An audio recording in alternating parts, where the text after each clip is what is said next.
Belum. Ya, sebelumnya perkenalkan, nama saya Firda Delia. Di sini saya mahasiswa dari Universitas Muhammadiyah Sukabumi. Dan maksud dan tujuan saya ada di sini yakni akan melaksanakan penyuluhan mengenai personal hygiene. Pemberian materi ini kurang lebih selama 20 menit. Sebelumnya teman-teman boleh dilihat dulu ya leafletnya. Nih, teman-teman tahu gak sih personal hygiene itu apa? Upaya seseorang untuk memelihara serta meningkatkan kesehatan dan kebersihan diri sendiri demi mencapai kesejahteraan fisik. Ya, jadi personal hygiene ini merupakan upaya diri kita agar diri kita tetap bersih, tetap sehat, agar terhindar dari kuman-kuman, dari penyakit-penyakit seperti itu ya. Nah, di sini di leaflet ada pengertian personal hygiene tersendiri. Kemudian personal hygiene dapat dilakukan dengan berbagai cara. Salah satunya yakni membersihkan diri kita dengan mandi, mencuci tangan, gosok gigi.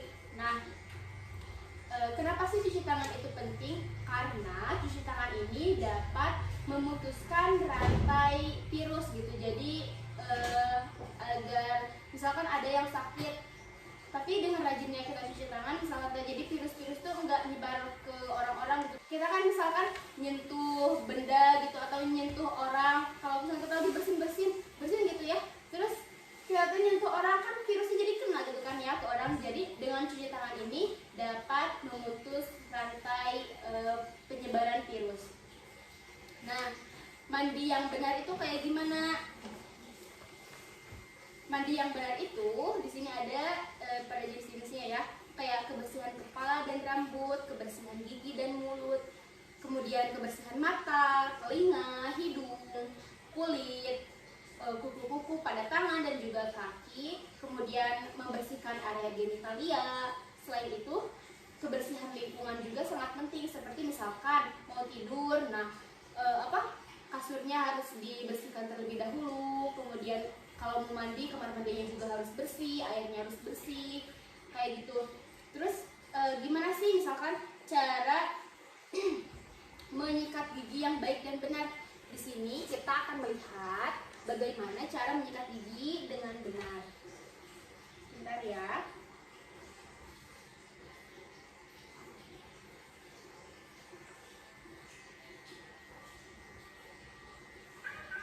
Nih, seperti ini.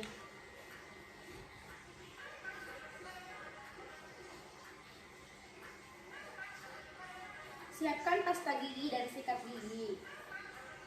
Kemudian, tempel bulu sikat pada permukaan gigi membentuk sudut 45 derajat antara bulu sikat dan tepi gusi.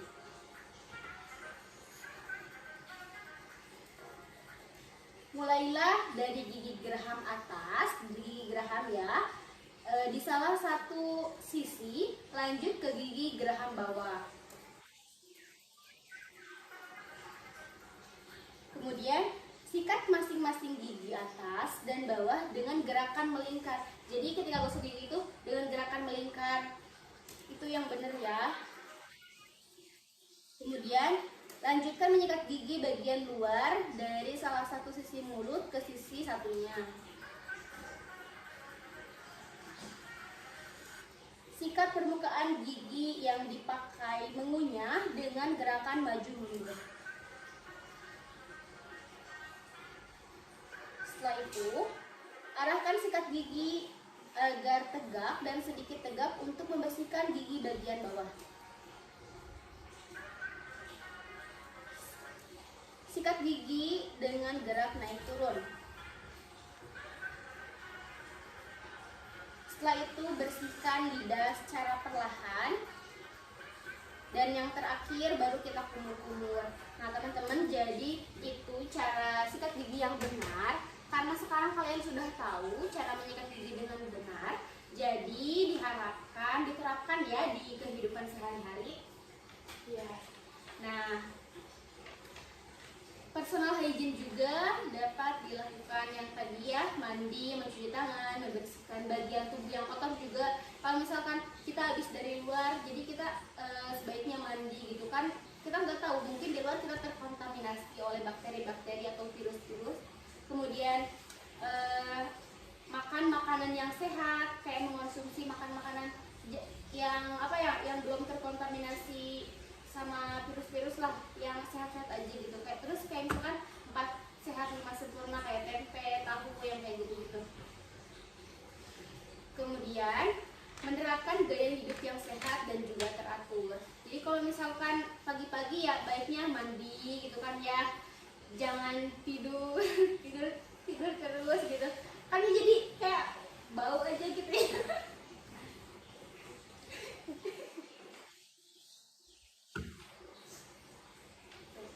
Serius skip tadi.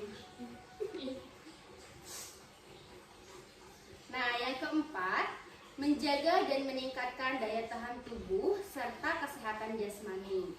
Yang kelima, menghindari dan mencegah kontak dengan sumber penyakit. Kemudian menciptakan ruang lingkup yang bersih, seperti tadi kayak kamar mandi yang bersih, kayak mau bobo harus ini dulu, kita harus dibersihin dulu tempat tidurnya. Terus kalau misalkan di rumah juga kotor-kotor ya kita sapuin gitu kan. Itu salah satu personal hygiene juga. Nah, tujuan personal hygiene itu apa sih? Yang pertama, personal hygiene ini dapat meningkatkan derajat kesehatan seseorang.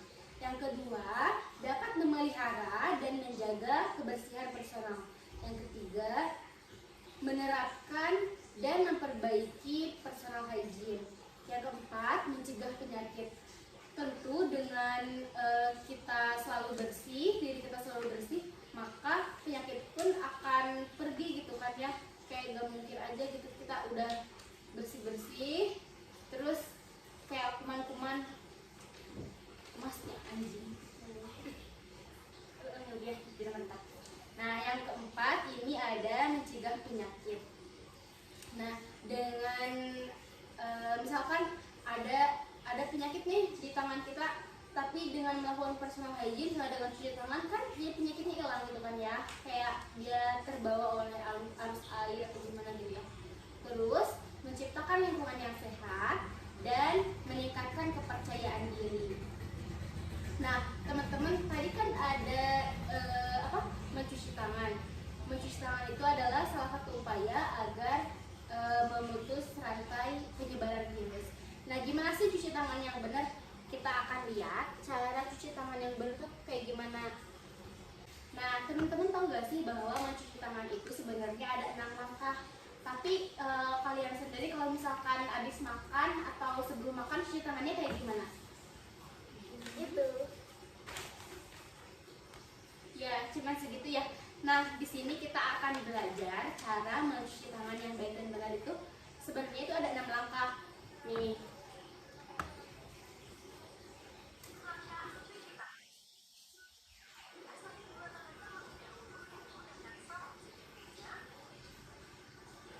Jadi nuangin sabun ke tangan, terus digosok.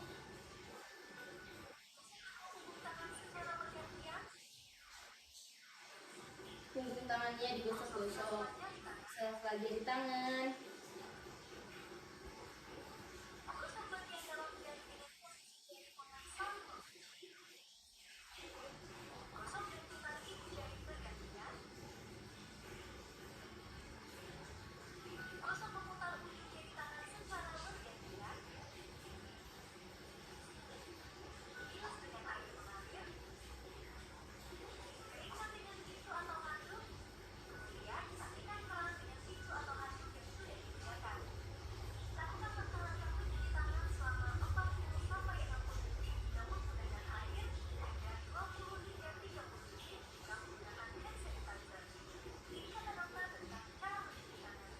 Nah, karena di sini kita nggak ada air, jadi kita bakal mempraktekkan cara mencuci tangan menggunakan hand sanitizer ya. Coba teman-teman dicoba dulu ya.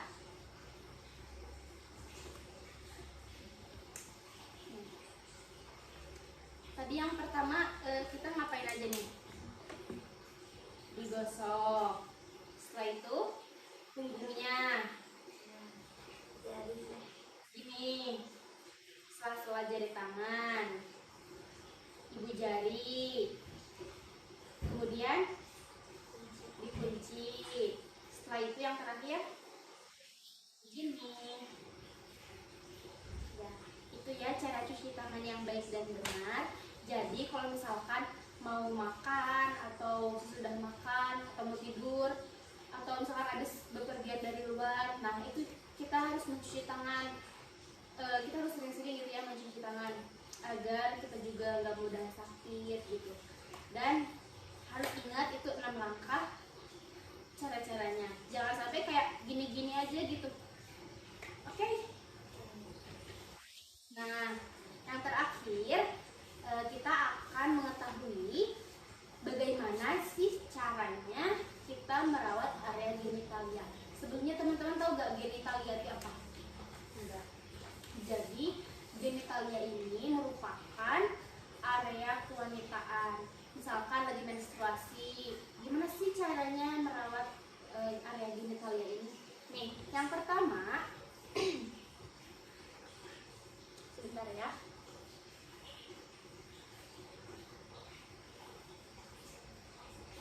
Yang pertama, cebok dari arah depan ke belakang. Nah, saat cebok, basuh dari arah ke belakang, yaitu dari vulva ke anus. Tahu kan ya vulva apa? Nah, itu tuh tidak berulang karena untuk menghindari paparan bakteri yang notabene yang banyak ada di daerah anus. Jadi ada titik-titik di daerah anus biar nggak ke bawah gitu. Terus disarankan dikeringkan menggunakan tisu ataupun handuk yang lembut yang sekali pakai. Jadi kayak misalkan udah cebok jangan langsung pakai celana gitu ya. Jadi harus dikeringkan dulu. Kemudian gunakan pakaian yang nyaman. Jadi pakaian dalam itu jangan terlalu kekendoran, jangan terlalu kekecilan, karena itu akan merasakan itu jadi gak nyaman. Nah, sebaiknya celana dalam kita itu berbahan katun supaya lebih mudah menyerap, dan jika celana lembab dianjurkan untuk segera ganti. Nah, teman-teman jangan sampai gitu ya kita teh pakai celana dalam teh gitu sih. Jadi teman-teman jangan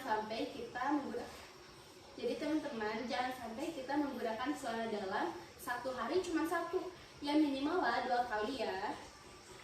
Setelah itu cuci pakaian dalam sebelum pakai.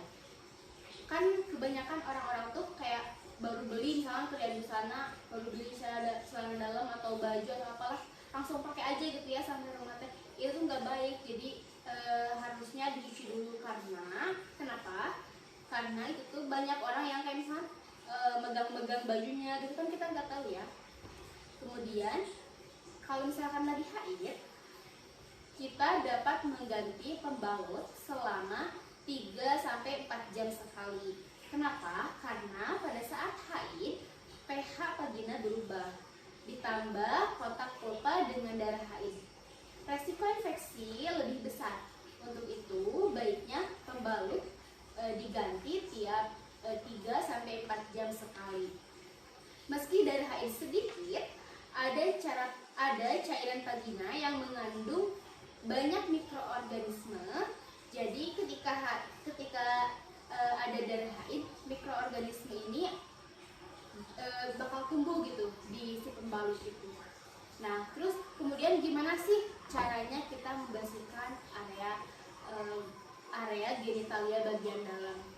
Nggak perlu ya, kayak misalkan kan suka ada nih kayak semprot-semprot biar apa nih, biar wangi, biar apa. Itu sebenarnya nggak perlu, karena daerah genitalia di bagian dalam itu sudah otomatis gitu. Jadi di tubuh kita tuh udah otomatis ada pembersihnya. Jadi dia tuh bakal, kotoran-kotoran dalam diri kita tuh bakal keluar melalui cairan vagina gitu.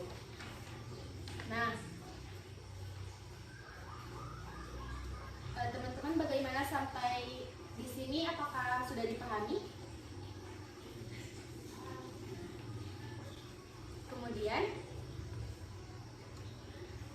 apakah ada yang ingin ditanyakan terlebih dahulu?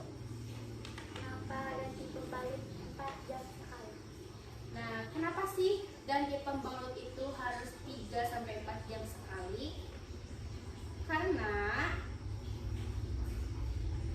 ada beberapa alasan mengapa kita harus ganti pembalut sesering itu. Yang pertama itu karena ada infeksi bakteri. Kelembaban yang terperangkap menyediakan tempat berkembang biak bagi bakteri dan jamur. Dan memakai pembalut terlalu lama menyebabkan infeksi, termasuk infeksi jamur. Yang kedua, ada infeksi saluran kemih. Kalian tahu kan saluran kemih di mana? Di daerah sini ya. Bakteri dari darah menstruasi dapat menyebar ke saluran kemih dan menyebabkan infeksi saluran kemih. Gejala saluran kemih ini termasuk sensasi terbakar saat buang air kecil. Kemudian nyeri perut di bagian bawah. Kadang ya suka sakit kayak perut bagian sini, itu sebenarnya infeksi saluran kemih. Dan urin keruh atau berbau busuk. Selain itu, kita kalau misalkan nggak ganti setiap 3 jam atau 4 jam sekali, itu dapat terjadinya iritasi kulit, kemudian bau busuk dan juga kebocoran. Iritasi kulit, kontak konstan darah dan kelembaban dengan kulit Anda menyebabkan iritasi, gatal dan juga ruam. Kemudian bau busuk, saat darah dan kelembaban pembalut terurai, mereka bisa mengeluarkan bau busuk. Kadang kan ya suka ada ya, kalau misalnya lebih haid asa bau busuk gitu kan, berarti itu harus diganti gitu. Terus kalau misalkan udah lama nggak diganti-ganti, kemudian darahnya banyak, jadi bocor gitu loh teman-teman. Jadi teman-teman sampai sini apakah kalian mengerti? Mengerti. Nah, apa saja sih yang kalian tangkap nih di materi ini? Tentang personal Hygiene dapat ya. dilakukan dengan cara membersihkan diri seperti mandi, mencuci tangan, membersihkan bagian tubuh yang kotor ataupun membersihkan pakaian yang kotor. Mengkonsumsi makanan yang sehat, bersih dan bebas dari kotoran atau bibit penyakit. Yang ketiga, menerapkan gaya hidup yang sehat dan teratur. Yang keempat, menjaga dan meningkatkan daya tahan tubuh serta kesehatan jasmani. Yang kelima, menghindari dan mencegah kontak dengan sumber penyakit. Yang keenam, menciptakan ruang lingkup yang bersih dan sehat seperti kamar mandi bersih, air yang bersih, handuk bersih, dan lain-lain. Ya, bagus banget ya jawaban-jawabannya. Ya, jadi personal hygiene ini merupakan upaya diri kita agar diri kita tetap bersih, tetap sehat, agar terhindar dari kuman-kuman, dari penyakit-penyakit. Kayaknya kita hanya sampai sini pertemuannya. Mungkin akan ada pertemuan lagi di lain waktu. Maunya hari apa nih? Jumat depan, gimana kalau misalkan Jumat depan? Ya, Boleh ya. Kira-kira mau tentang apa? Hipertensi, bagaimana bila hipertensi?